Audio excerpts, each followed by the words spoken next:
नमस्कार विद्यार्थी मित्रों, एक लंबे अंतराल के बाद आज फिर एक नया वीडियो लेकर आपके सामने उपस्थित हूँ। आज हम कक्षा 7वीं हिंदी बाल भारती का एक नया पाठ 12 स्कूल चलो, इसके प्रश्न उत्तर के बारे में जानेंगे। तो वीडियो को पूरा देखिए ताकि आपको अच्छी तरीके से समझ में आएगा। तो सबसे पहले हम बच्चों शब्दार्थ की तरफ बढ़ते हैं। साक्षर, जो पढ़ा लिखा है उसे साक्षर कहेंगे। संकोच, हिचक या लज्जा। दाखिला यानी प्रवेश, हक लाना, इसका अर्थ होगा रुक रुक कर बोलना। और अनपढ़ यानी जो पढ़ा लिखा ना हो। तो साक्षर जो पढ़ा लिखा है उसे साक्षर कहते हैं और जो पढ़ा लिखा ना हो उसे अनपढ़ कहते हैं। इसके बाद में शक पकाना यानी डरना, यानी डरा डरा सा रहना या बोलते समय एकदम घबरा जाना, तो इसे शक पकाना कहते हैं। उसके बाद में गुमसुम का अर्थ होगा उदास या चुपचाप रहना। तो ये शब्दार्थ सभी आपके लिए उपयोगी शब्द हैं। इन्हें आप आपकी कॉपी में लिखिए और इन्हें अच्छी तरीके से याद कीजिए। इसके पश्चात प्रश्नोत्तर की तरफ बढ़ते हैं। हम एक वाक्य में प्रश्नों के उत्तर एक वाक्य में लिखो। निम्नलिखित प्रश्नों के उत्तर एक वाक्य में लिखो। तो इसमें पहला है, भरतू कौन सा काम करता है? तो इसका उत्तर है, भरतू स्कूल के बच्चों को रिक्शे से स्कूल लाना और ले जाने का काम करता है। तो स्कूल लाता और ले जाता है भरतू। तो इस प्रकार से पहला प्रश्न आपने देखा। दूसरा है, भरतू ने अपने रिक्शे का नाम क्या रखा था? तो इसका उत्तर है बच्चों, भरतू ने अपने रिक्शे का नाम गुलदस्ता रखा था। क्या रखा था? गुलदस्ता। याद रखना है आपको। इसके बाद प्रश्न तीसरा देखिए इसी एक वाक्य में। रमेश ने बस्ते से निकालकर भरतू के हाथ में क्या दिया? तो इसका उत्तर है, रमेश ने बस्ते से निकालकर भरतू के हाथ में एक सेब यानी एप्पल और एक गेंद यानी बॉल दी। भरतू ने किसके हाथ में दिया? रमेश ने भरतू के हाथ में एक गेंद और एक सेब दी।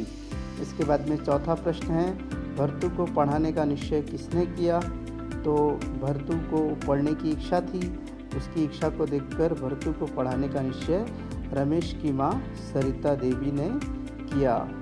ठीक है, मैं तुम्हें पढ़ाऊँगी। तो प्रश्न नंबर 2, निम्नलिखित प्रश्नों के उत्तर संक्षेप में लिखो। तो यहाँ पर बड़े प्रश्नों को हम देखेंगे। किताब उठाने पर भरतू मन में क्यों चिढ़ा? तो किताब उठाने पर भरतू मन में इसलिए चिढ़ा क्योंकि वह अनपढ़ रह गया था। जब उसे पढ़ना लिखना था तब वह पढ़ा लिखा नहीं। इसलिए कहा जाता है कि बचपन में पढ़ना लिख लेना चाहिए, नहीं तो बाद में हमें कई मुसीबतों का सामना करना पड़ता है। तो यहाँ पर वह अनपढ़ रह गया था, पढ़ा लिखा नहीं था, इसलिए पढ़ लिख जाता तो शायद आज वो रिक्शा खींचने की जगह कोई ढंग का काम कर रहा होता। इसलिए हमारे माता पिता हमें कहते हैं कि हमें पढ़ना चाहिए अच्छी तरीके से ताकि हमारा भविष्य संवर जाए। तो प्रश्न दूसरा देखिए, सरिता देवी की हंसी का क्या कारण था? तो जब भरतू ने किताब जब रमेश के हाथ में दी तो रमेश ने उससे पूछा, तुमने किताब फाड़ी तो नहीं? रमेश की यह बात सुनकर उसकी माँ हंस पड़ी, क्योंकि जो रमेश की माँ है उसे यही बात समझाती थी। यानी जो सरिता देवी है अपने बच्चे रमेश को भी यही बात बोलती थी कि तुमने किताब फाड़ी तो नहीं। तो यही सुनकर रमेश ने भी भरतू से यही सवाल किया कि कहीं तुमने किताब फाड़ी तो नहीं। बच्चे क्या करते हैं? बड़ों का अनुसरण करते हैं। इसलिए रमेश ने भी अपनी माँ की देखा सीखी भरतू से यह प्रश्न किया था। तो अब प्रश्न नंबर 3, भरतू और उसके साथी रात देर तक कौन सा खेल खेलते रहे? तो इसका उत्तर, रमेश ने भरतू के हाथ में एक सेब और गेंद थमाकर उसे ए फॉर एप्पल और बी फॉर बॉल बोलने के लिए कहा था। तो घर पर जब भरतू पहुंचा तो उसके साथी जो थे वो रात भर सेब और गेंद को इधर से उधर उछालते रहे। यानी जो रमेश ने गेंद और सेब दिया था, ए फॉर एप्पल और बी फॉर बॉल, यह बताकर, तो वो इसी प्रकार का खेल खेलते रहे। रात भर सेब और गेंद को इधर उधर उछालते रहे और ए फॉर एप्पल और बी फॉर बॉल का खेल खेलते रहे। और इस प्रकार से उनके घर में रात भर हंसी गूंजती रही इसी खेल के द्वारा। चौथा प्रश्न देखो बच्चों, भरतू रमेश के घर के बाहर किस लिए खड़ा था? उत्तर, भरतू की पढ़ने की इच्छा को देखकर रमेश की माँ ने शाम 5 बजे भरतू को अपने घर बुलाया था। तो भरतू बिल्कुल समय पर रमेश के घर पहुंच गया था, लेकिन भरतू के मन में डर था कि रमेश की माँ ने उसे क्यों बुलाया है, और बहुत देर तक वो यही सोचते हुए रमेश के घर के सामने बाहर यही सोचते हुए खड़ा रहा कि रमेश की माँ ने क्यों बुलाया है। अभी 5वां प्रश्न देखो, सरिता देवी ने कौन सी बात तय की? ये सभी प्रश्न अपने पाठ्य पुस्तक के हैं, तो आपको अपनी कॉपी में लिख लेना है। सरिता देवी को उनके बेटे रमेश ने जब बताया कि भरतू पढ़ना चाहता है, सरिता देवी शादी से पहले बच्चों को पढ़ाया करती थी, ट्यूशन लिया करती थी, और अब उन्होंने बड़ों को पढ़ाने का निश्चय किया। तो सरिता देवी ने रमेश के पिता से इस बात की सहमति पहले से ही ले ली थी कि मैं भरतू को पढ़ा रही हूँ। तो उनकी सहमति के बाद भरतू से ही अपना स्कूल उन्होंने शुरू करने का निश्चय किया या तय किया। तो इस प्रकार से सरिता देवी ने इस बात को तय कर लिया था कि वो अब बड़ों को भी पढ़ाएंगी बच्चों के साथ साथ। तो 6वां प्रश्न है बच्चों, भरतू, रमन आदि बीच बीच में गांव किससे मिलने जाते थे? तो इसका उत्तर है, भरतू, रमन और उनके 4 साथी जो उनके साथ में किराए के मकान में रहते थे, सभी अपने अपने गांव से शहर में रोजगार की तलाश में आए थे। यानी अपना घर परिवार, अपने बाल बच्चों को छोड़कर गांव में वहीं छोड़ आए थे और रोजगार की तलाश में शहर आ गए थे। और यहाँ पर एक रूम में वो रहते थे साथ में, और एक साथ रहकर पैसा कमाते थे। जब फुर्सत मिलती तो सभी के परिवार गांव में हैं, वे उनको पैसे भेजते रहते, और बीच बीच में वह कुछ दिन के लिए घर वालों से मिलने के लिए गांव भी जाते थे। इसके पश्चात बच्चों एक और प्रश्न है, खोजबीन का ओलंपिक स्पर्धा संबंधी जानकारी। तो हम ओलंपिक के बारे में समझने का प्रयास करेंगे। प्राचीन समय में सबसे पहले 776 ईसा पूर्व ग्रीस के ओलंपिया में ओलंपिक स्पर्धा हुई थी, और पहले आधुनिक ओलंपिक खेल यूनान की राजधानी एथेंस में 1896 में खेले गए थे, और ये खेल ओलंपिक पर्वत पर खेले गए थे। इसके कारण इन खेलों का नाम ओलंपिक पड़ा। तो ओलंपिक स्पर्धा ये खेलों का एक प्रकार से महाकुंभ है, और हर खिलाड़ी की इच्छा होती है कि इस खेल में खेले और अपने देश का नाम रोशन करे, अपने देश के लिए पदक जीते। तो ये खेलों का बहुत बड़ा आयोजन हर 4 साल में एक बार होता है। तो ओलंपिक खेलों का जो प्रतीक चिन्ह है वो 5 रिंग हैं, अलग अलग रंग के हैं वो पांचों रंग। एक है नीला रंग है उसमें, फिर लाल है, हरा है, पीला है और काला।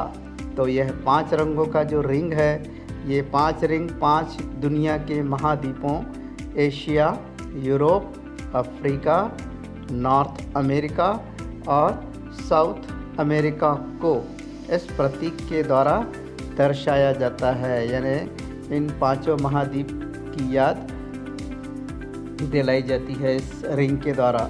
तो इस प्रतीक को पियरे डी कुवर्तने के द्वारा बनाया गया था, उन्होंने इसको डिज़ाइन किया था। तो ये रिंग बहुत फेमस है। जब भी आप ओलंपिक खेल देखेंगे तो आप ये रिंग को देख सकते हैं, 5 रिंग आपको समझ में आएंगे। अभी तक कई देशों ने ओलंपिक खेलों की मेज़बानी की है और ऑस्ट्रेलिया, फ्रांस, जर्मनी, ग्रीस और जापान सभी ने ओलंपिक खेलों की मेज़बानी की है, यानी वहाँ पर इन खेलों का आयोजन हो चुका है। इसी के साथ साथ जो ग्रीष्मकालीन हैं खेलों की मेज़बानी बेल्जियम, ब्राज़ील, चीन, Canada, Finland, Italy, Mexico, Netherland, दक्षिण कोरिया, स्पेन, सोवियत संघ और स्वीडन में भी ओलंपिक खेलों की मेज़बानी हो चुकी है। ये देश मेज़बानी कर चुके हैं, इनके देशों में भी ओलंपिक का आयोजन हो चुका है। उसी के पश्चात हम देखेंगे आगे ओलंपिक खेलों में भारत के कई खिलाड़ियों ने हिस्सा लिया है और अनेक प्रतियोगिताओं में भी हिस्सा लिया है उन्होंने। इसमें से कई खिलाड़ी सफल भी रहे और उन्होंने हमारे देश के लिए पदक भी जीते हैं। और उन प्रमुख खिलाड़ियों में कर्णम मल्लेश्वरी है, लिएंडर पेस है, राजवर्धन सिंह राठौर हैं, गगन नारंग हैं, पीवी सिंधु हैं, साक्षी मलिक हैं, नीरज चोपड़ा, अभिनव बिंद्रा, सुशील कुमार, योगेश्वर दत्त, मैरी कॉम, मीराबाई चानू, साइना नेहवाल और बजरंग पुनिया भी शामिल है।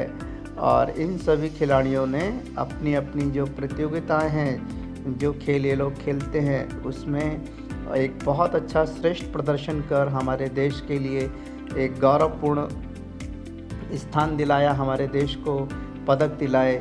इसी के साथ साथ हॉकी आदि खेलों में भी भारत ने कई बार सर्वश्रेष्ठ प्रदर्शन किया और कई पदक जीते हैं, स्वर्ण पदक, रजत पदक, गोल्ड मेडल। इस प्रकार से हमारे देश ने कई प्रकार के पदक जीते हैं। इसके पश्चात बच्चों मेरी कलम से तो यहाँ पर हमें कुछ मुद्दे दिए गए हैं, मुद्दों के आधार पर हमें एक कहानी की रचना करना है। तो यहाँ पर आपको मुद्दे दिखाई दे रहे हैं, अलग अलग जो बॉक्स दिख रहे हैं, इन बॉक्स में देखो अलग अलग जंगल में पेड़ है ना, यहाँ पर राजों द्वारा चूहों को, तो इस प्रकार से बहुत सारे यहाँ पर बॉक्स में आपको ये दिखाई दिए गए हैं। और आखिरी में शीर्षक और पूछा गया, हमसे सीख पूछी गई है।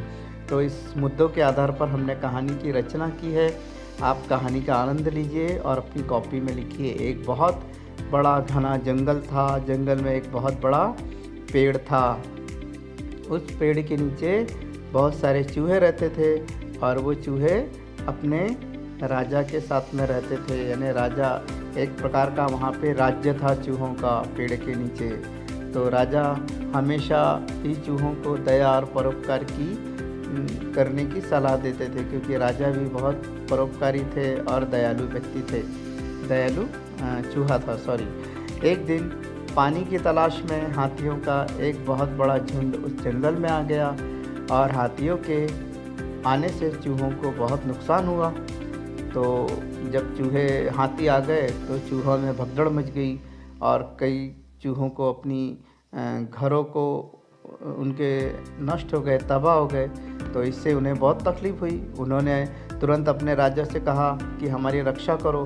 तो चूहों का राजा था, वो अपनी प्रजा के साथ तुरंत हाथियों के सरदार से मिलने के लिए वहाँ पर पहुँच गया। तो उसने हाथियों के सरदार से इस बारे में वहाँ पहुंचकर बातचीत की कि भाई आपके हाथियों के कारण हमारे जो चूहे हैं उनके घर नष्ट हो गए और बहुत कुछ नुकसान हुआ है। तो हाथियों का सरदार भी बहुत अच्छा था, उसने भी चूहों के राजा से माफ़ी मांगी और कहा भाई कि हमारे हाथियों के द्वारा आप लोगों को जो भी नुकसान हुआ है तो हम सभी उसके लिए माफ़ी मांगते हैं, क्षमा चाहते हैं आपकी। तो बहुत गिड़गिड़ाया उसने, बहुत माफ़ी मांगी और उसने कहा हम तो यहाँ पे पानी पीने के लिए आए थे और किसी कारणवश अगर आपको हमारे कारण तकलीफ़ हुई होगी या हमारे कारण कुछ परेशानी हुई होगी, नुकसान हुआ होगा, तो हम सभी की तरफ से आपसे माफ़ी मांगते हैं। चूहों के राजा को उनकी बात पर भरोसा हो गया और उसने कहा ठीक है, कोई बात नहीं, होता है। तो उसने फिर हाथियों को पानी पीने के लिए एक रास्ता बताया कि आप यहाँ पर जाइए, आपको यहाँ पे भरपूर पानी मिल जाएगा। और हाथियों के राजा ने उनका धन्यवाद दिया और वो पानी पीने के लिए वहाँ चले गए। कुछ दिन बाद क्या हुआ बच्चों कि वहाँ पर जंगल में कुछ शिकारी आ गए हाथियों का शिकार करने के लिए, और हाथी वहीं थे उस समय पर।